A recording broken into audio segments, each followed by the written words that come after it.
Hi. So what are other things to fill your schedule and to keep yourself busy? It is finding a gym. It's one of the options. Find yourself a gym. Why? One, it keeps your body and mind in good balance, right?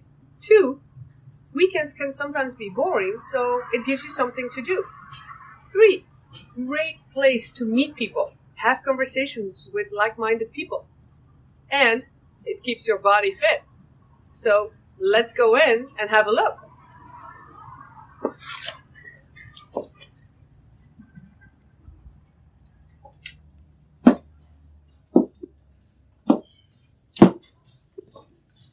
Now, when you walk into the gym, the first thing you do is ask some information, right? You want to check if they're open every day, if they're open early, if they're open in the weekends, if there are some group activities.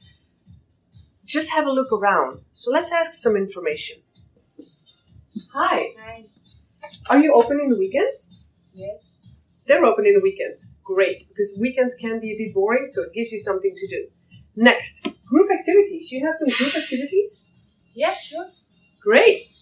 Group activities are great because, it gives you a schedule. It gives you a time of the day and the week that you have to go there and you're around with people. You can meet people, have conversations. So group activities are great. So you ask for a tour, have a tour, and then you decide. If you like it, you stay. If you don't, you go and find another gym. So remember, it's important to find activities and keep your schedule busy. See you in the next video.